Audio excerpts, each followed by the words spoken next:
Hello. This demo is about React project demo application about scrolling. Here on diagram it shows what the problem is.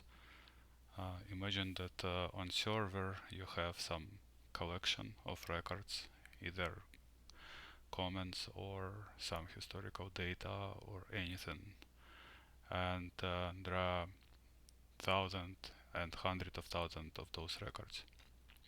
And then you have clients that are using browser and they want to see the data from the server, but in most cases they don't want to see the whole universe of those records. They just look at partial data, like some portion of it. For example, this browser looks only at first two records, the other browser looks at some other part of the data. So in our sample we will have API endpoints that clients can use. One of them is fetch records by IDs, and then we pass list of IDs that we are interested in to get from server. And the other API call is fetch records after ID, where we pass last known ID. So when we don't have any data on our client side, we pass -1, and that would tell our server that we are interested in small portion from the beginning of the list on the server. And if we pass, for example, 5, means that we want records starting from 6 and so on. So let's switch to demo application. Here you can see that we have 4 sections. We'll discuss them one by one. First one is about paging, scrolling, which is the easiest. Then infinite scroll is when data is loaded while user scrolls through the data, and as soon as we get to the end of the data, then application will load a little more records from the server. And scroll to any point is about scroller, where we can scroll to any point, like to the bottom of thousands of records, and you'll see it. And then last section would be just some details and internals to understand how to scroll to any point works. So let's look at the first one, page and scroll. Once we open the panel, we are loading 12 records from the server, and then as you can see, server got request with last known ID -1, and if I press it again, last known ID right now is 12. So if I press load more, it sends give me data with last known ID 11, and then it loads data from 12 to 23, and total loaded records is now 24. Then you press it again, you add in 12 more records, press again, and we have 46 records. Press again. Oh, no more data. That's just the way our API is implemented for this demo, for this panel. We have only 46 records on server, so right now the whole data is loaded, button disappeared, and we cannot load anything more. So if I reset it, you see that might be more data, and then we are loading more until server tells us there is no more data. So next one is infinite scroll. If I open it, it loaded 24 records, and as you can see there were 2 calls. One was with -1 and the second was with 11. That's because server gives us only 12 records at a time. And once again, let me reset and notice that it will load first 12 records and then second 12 records. Okay, pressing reset, 0, 12, 24. So why it happens is because 12 records is not enough to cover our screen, our panel.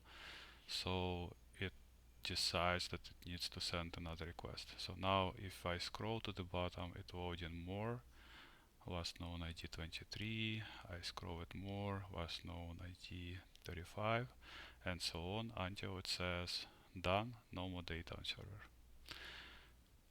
Okay, and now to this interesting implementation of scroller with many records. So right now server told us it has 500,000 records, and we have only 18 records loaded into our browser, from 1 until 17 and 18, as you can see. So when I scroll to the new part of our list, it tries to load it more. Notice that while I'm scrolling, it doesn't send any request to the server, but if I stop, then it sends data to request to server and gets data back only for those records that are visible, from 105 to 121, actually 122. It loads a little bit extra. And the same way I can scroll to the very bottom, like to 500,000, and I'm getting requests for those IDs only. If I scroll a little bit on top, it will load for that part only, and if I scroll and show that missing part, it sends requests only for that missing part. And as you can see, we are playing around for a while, and total number of records that we have in client browser is only 142. So that's the beauty of this implementation, that only those records that we actually wanted are here, not like the whole universe. Okay, so now last section is just to demonstrate how that actually implemented. So in usual situation on production, user sees only the window which is between those red windows. So it sees only data from 1 until 13, but it doesn't see those 0, -1, and so forth. Then we send request to server. Server tells us we have 200 records. And pay attention to this blue background from 1 until 200. See, we cannot see more, only from 200 to 1. But those red background parts are only for you to understand what's going on. Pay attention to this gray window from 0 to 13. As you can see, if I scroll a little bit, it scrolls with mouse. But if I scroll it more than height of one row, it jumps. See? It jumps every time I scroll through the line. The same way, if I scroll up, it jumps up by one row. So we see that jumping only because we see that red background. Now try to concentrate your attention only on numbers 18, 19, and so on. So the number on the right from record. Don't look at the left part. So look at these numbers on the right, and I'll scroll. As you can see, it smoothly scrolls without any jumps. All the jumps are in red area that user don't see. And that's the main idea. So we have the window that adds one line on top, and removes one line on the bottom. On the other way, it removes one line on top and adds one line on the bottom. So for user it scrolls smooth, but actually we always keep an eye on the position of the scroller to calculate where this small sliding window will appear. Hopefully it was understood. And now back to our code. So this code would be available on GitHub. I'll provide a link under the video. Let's see the code itself. So let's start from app.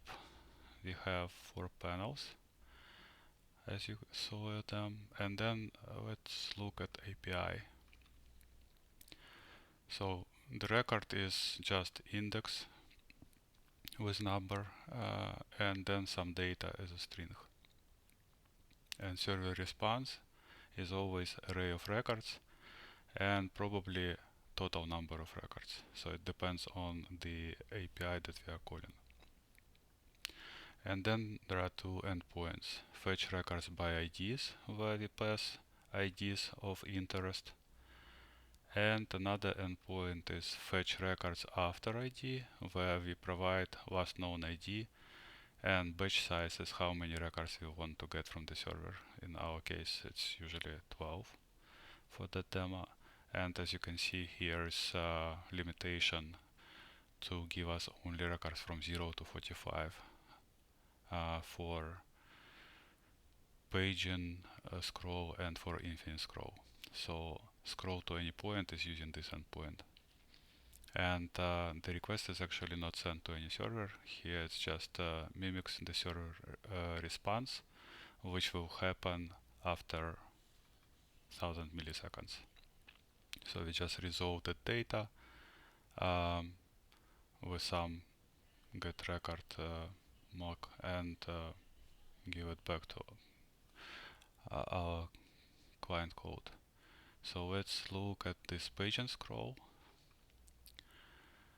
What do we have here is number of loaded records, and then depending on has more field, we show text might be more or all loaded. Then we have a reset button just to reset the state for our component. And then we have list of records, and for every record we render a record row with ID and record data. Then we have server status. This one is only for has more and status text to show loading more in the end of the list or done, no more data on server.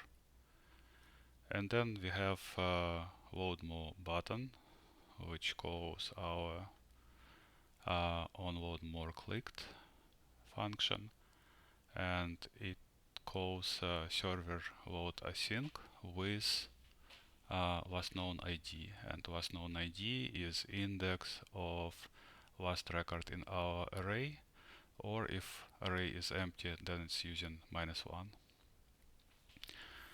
Beside that, we have use effect, which happens only for our initial load.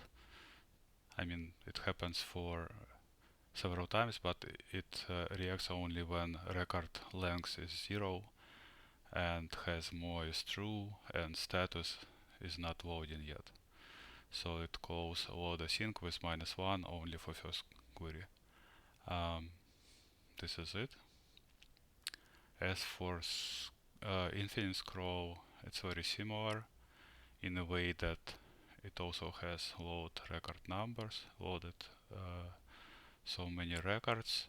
It has reset button, and it has rendering for array of records with record row, and it has server status, but it doesn't have load more button because it happens automatically, and it happens automatically thanks to this use effect, which is actually checking scroll position, and depending on scroll position, if we are very close to the end of the panel and we have more information and we are not already loading data, then it issues request to server to request for last known ID, which is calculated the same way as for regular paging scroll. Okay, and then right now back to the most interesting part, to scroll to any point. So this implementation is a little bit more involved, but it's not complex if you take a look. We have container window. This is the div of 200 pixels height inside which we scroll the data. And then we have this long div, which is just div that allows us to scroll through thousands and hundreds of thousands of records. The only that it has is total number of records that we get from server. And inside, as you can see, it just sets the style height for our div to be number of rows multiplied by height of one row, and that would be huge div without any information, just blank div, but very tall one. And that's it for this one. And then we have our sliding window. So long div is these numbers with blue background, and sliding window is our gray window, which is jumping behind the scene. So the sliding window, it shows a list of records, but for what IDs it shows, it's calculated in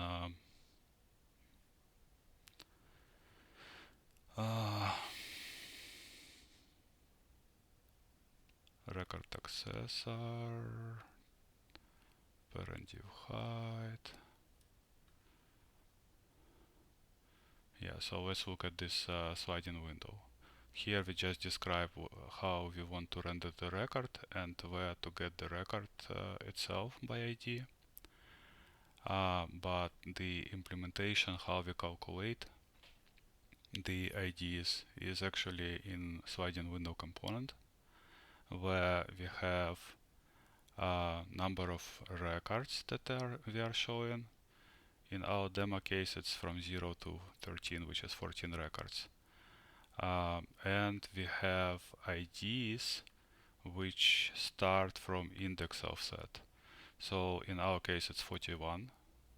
If I scroll, 91 right now. So index offset is 91. And all those fields are calculated in utility function calc sliding window. And for that function, we pass position of the scroller in our long div. Then that's just for them number of records before and after the visible rows. Just ignore it for now. And this total is total number of records that server reported to us that it has. And then parent div height is the height of our container window, which is 200 pixels.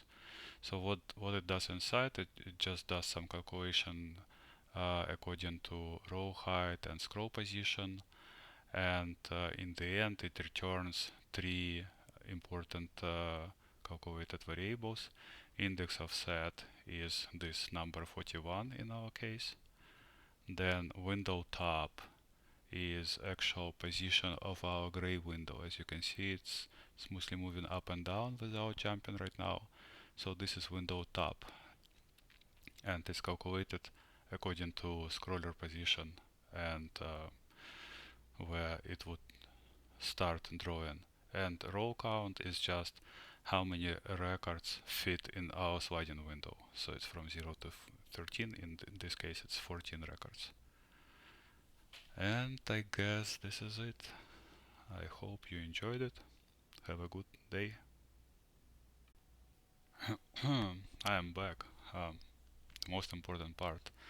So that sliding window that we just saw is actually using scroll position, and that's the very important parameter that we pass there. This is where we are actually at the moment in our scrolling window, and that scroll position is just one of the use state in our component, and it's updated over here from use effect.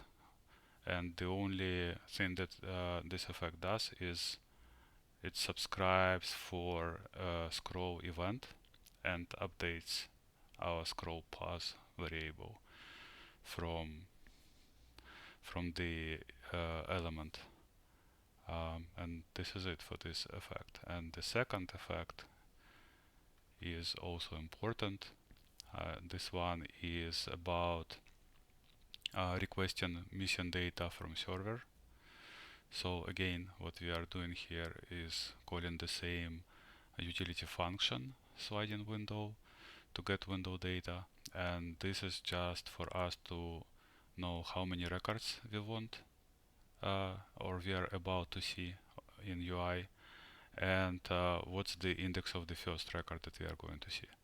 Those two variables give us list of IDs for records that user is looking at right now. And for those visible record IDs, we want to know which ones are missing. So in the beginning, we assume empty array, and then we go over visible row IDs and check if our records by ID has data. If there is no data, we add that ID to missing data. And after the loop, we check if we have at least one record which is missing in our scroller position. So we are scrolling, stop scrolled, and we see that there is missing data. Then we send request to server to load the data. And what's interesting is that all this functionality is hidden inside timer. So we set timer to trigger in half second, and every time when you scroll path is updated, and we are actually clearing the timer. So while you are scrolling, we schedule timer and clear it, set it and clear, set it, clear, until user stops scrolling.